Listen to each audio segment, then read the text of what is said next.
إن الحمد لله نحمده ونستعينه ونستغفره ونعوذ بالله من شرور أنفسنا ومن سيئات أعمالنا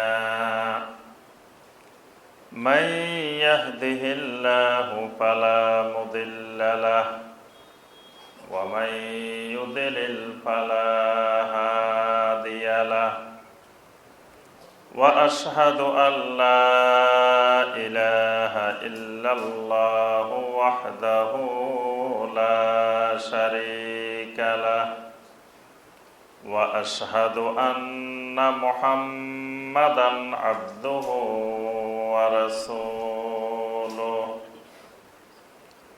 يا أيها الذين آمنوا اتقوا الله حق تقاته ولا تموتن إلا وأنتم مسلمون يا أيها الناس اتقوا ربكم الذي خلقكم من نفس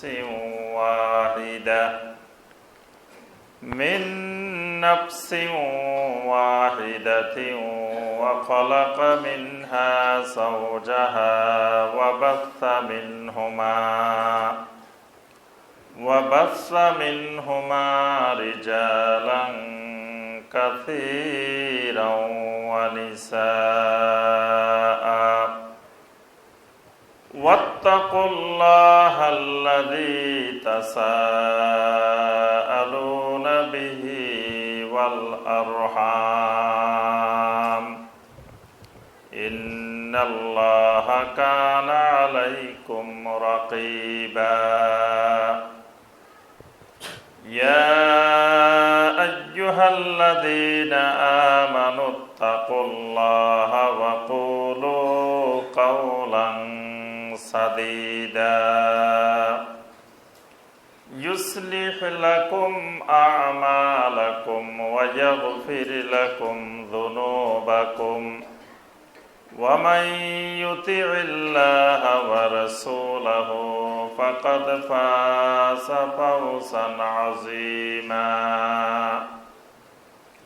أما بعد فإن خير الحديث كتاب الله وخير الهدي هدي محمد صلى الله عليه وسلم وشر الأمور محدثاتها وكل محدثة بدعة وكل بدعة ضلالة وكل ضلالة في النار اللهم صل على محمد وعلى آل محمد كما صليت على إبراهيم وعلى آل إبراهيم إنك حميد مجيد اللهم بارك على محمد وعلى آل محمد كما باركت على إبراهيم وعلى آل إبراهيم إنك حميد مجيد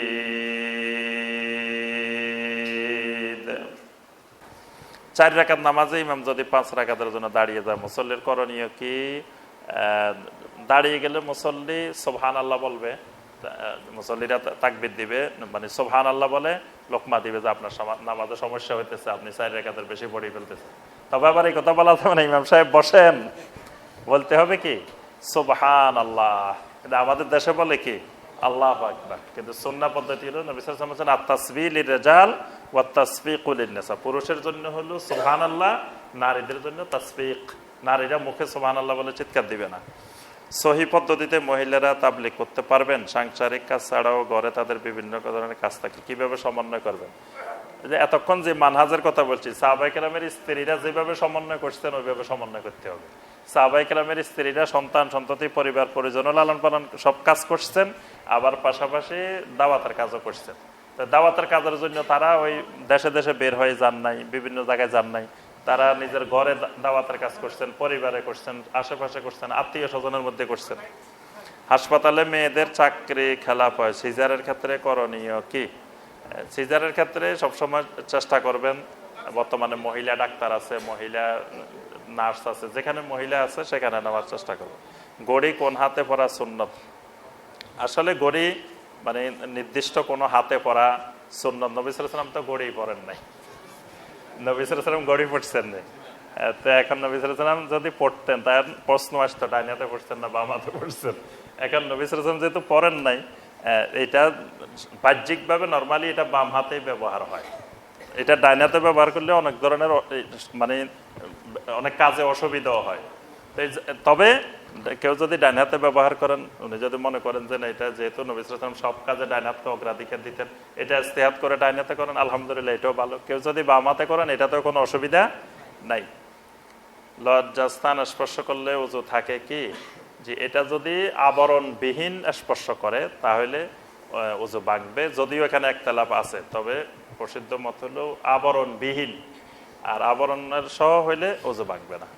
ইমামের পিছনে সূরা ফাতিহা পড়ার গুরুত্ব কি? না পড়লে কি হবে?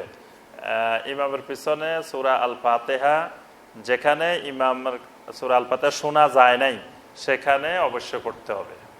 যেটা আমি শুনি নেই, শোনাও হয় নাই, পড়াও হয় নাই, তা কোনোটাই হয় নাই, একটা তো হইতে হবে, হয় শুনতে হবে না পড়তে হবে। তো ইমাম সাহেব যে পড়ছেন আমি শুনি নেই, তো এই জন্য ইমাম সাহেব যদি না শুনি এটা অবশ্যই পড়তে হবে। আর যেটা শুনছি সেখানে আমার এখতিয়ার আছে, পড়তেও পারি না পড়তেও পারি। আর যদি বলি যে না ইমাম সাহেব পড়ছে আমার পড়ার দরকার কি, তো ইমাম সাহেব তো রুকুতেও তাসবিহ পড়ে, সেজদাতেও পড়ে, সব জায়গায় পড়ে না? তাহলে আমার আর রুকুতেও দরকার নাই, সেজদাতেও দরকার নাই, বৈঠকেও দরকার নাই, আমার কাজ তো সব ইমাম সাহেব করে দিচ্ছেন। কি বলেন? আমি খালি আল্লাহু আকবার বলবো আর আসসালামু আলাইকুম রাহমাতুল্লাহ। আচ্ছা, ইসলামে হত্যা করা যায় কোন ব্যক্তিদেরকে? হত্যা ব্যক্তি কাউকে হত্যা করতে পারে না, একজনকেও হত্যা করতে পারে না। হত্যা করবে আদালত কর্তৃক। কিছু অপরাধ আছে যে অপরাধগুলো শাস্তি কতল, কতলের পরিবর্তে কতল, তারপরে আরো বিভিন্ন কারণে কতলের শাস্তি আছে। এগুলো ইসলামী রাষ্ট্রের ইসলামী আদালত কর্তৃক সাক্ষী প্রমাণের ভিত্তিতে রায় হবে, আর রাষ্ট্র এগুলো কার্যকর করবে।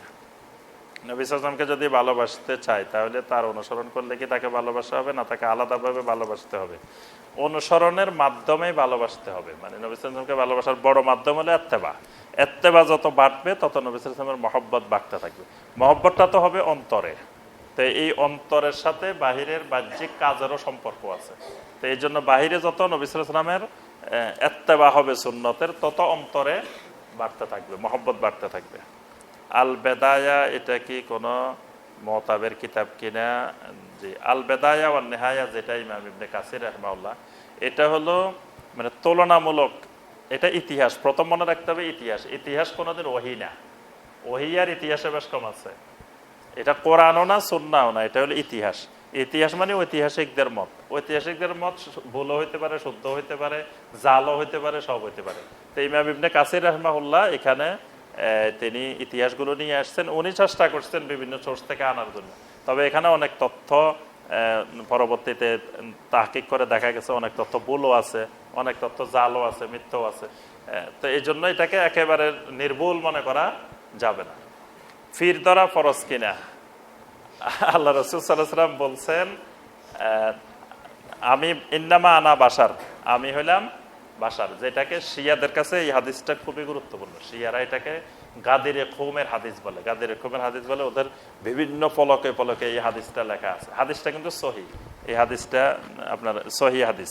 নবী সাল্লাল্লাহু আলাইহি ওয়াসাল্লাম বিদায় হজ থেকে যাওয়ার সময় তখন এই খুম নামক একটা কূপ আছে, ওই কূপের পাড়ে গিয়ে তখন এই হাদিসটা বলছিলেন।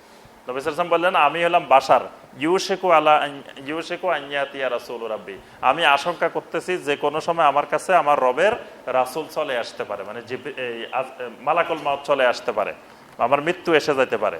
তা আমি তোমাদের কাছে দুইটা জিনিস রেখে যাচ্ছি, একটা হলো কিতাবুল্লাহ, এক নম্বরটা হলো আল্লাহর কিতাব, ফিহিল হুদা ওয়ান নূর, যে কিতাবটা রেখে যাচ্ছে এটার মধ্যে হেদায়েত আছে, নূর আছে। খুযু বিহি, এটাকে ধরো, ওয়াস্তামসিকু বিহি, খালি ধরলে হবে না, শক্ত করে ধরবা এটাকে। তাহলে ধরতে বলছেন কি? কোরআন, কোরআন ধরা ফরজ, কোরআনে কারীমকে ধরতে হবে। নবী সাল্লাল্লাহু আলাইহি ওয়াসাল্লাম বলেন, আমি কোরআন রেখে যাচ্ছি, এটার মধ্যে হেদায়েত আছে, নূর আছে, এটা ধরো।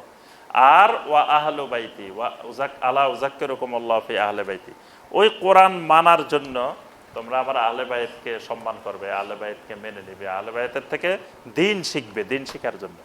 তো আমি যে কথাটা বলতেছিলাম, তো এখানে নবী সাল্লাল্লাহু আলাইহি ওয়াসাল্লাম নির্দেশ দিয়েছেন কোরআন ধরার জন্য, কোনো ব্যক্তিকে ধরার জন্য বলেন নাই যে আমি চলে যাচ্ছি, আমার পরে তোমরা আবু বকরকে ধরো শক্ত করে বা অমুককে ধরো, এরকম কোনো ব্যক্তিকে ধরতে বলা হয় না, বলছে কোরআনকে শক্ত করে ধরার জন্য। এই জন্য কোনো ব্যক্তিকে ধরা ফরজ, এটা বলাটাই গুমরাহি। কোনো ব্যক্তি ধরা জরুরি না, তবে আলেমদের থেকে এলেম নিতে হবে। যদি কোনো ব্যক্তি বড় আলেম হন, আলেমদের থেকে আমাকে এলেম নিতে হবে, যদি তার আকীদা মানহাজ বিশুদ্ধ হয়।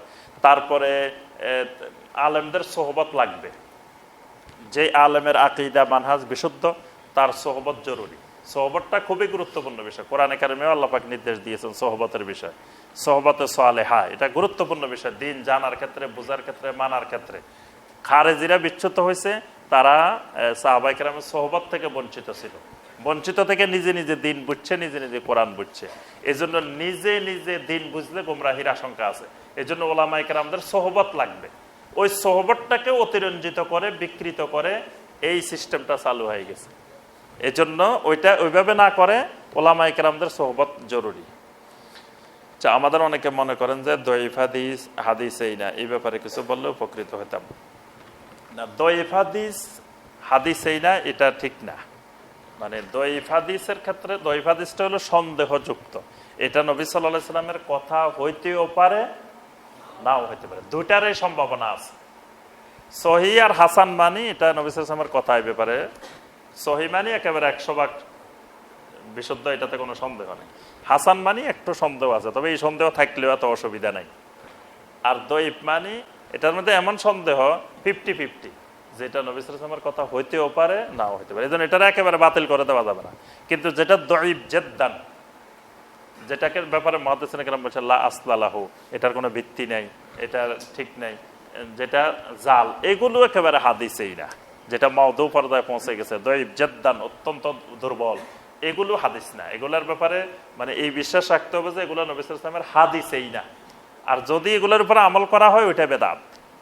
মানে যদি দঈফ জিদ্দান এবং আপনার এই জাল মাউদু এই পর্যায়ের হাদিসের উপরে কেউ কোনো আমল করে, এটা হলো বেদাত। কিন্তু দঈফ হাদিসের আমল করলে ওইটা সরাসরি বেদাত না। মানে আমরা নর্মাল একটা হাদিস দঈফ, তো কেউ দঈফ এটার উপরে আমল করে, দঈফের আমল করার কারণে ওই আমলটাকে সরাসরি বেদাত বলা যাবে না। কিন্তু দঈফ জিদ্দান আর মাউদু হলে ওটা সরাসরি বেদাত। এজন্য এটা বলা যাবে না যে দঈফ হাদিসে না। জি, সুবহানাকাল্লাহুম্মা ওয়া বিহামদিকা আশহাদু আল্লা ইলাহা ইল্লা আনতা আস্তাগফিরুকা।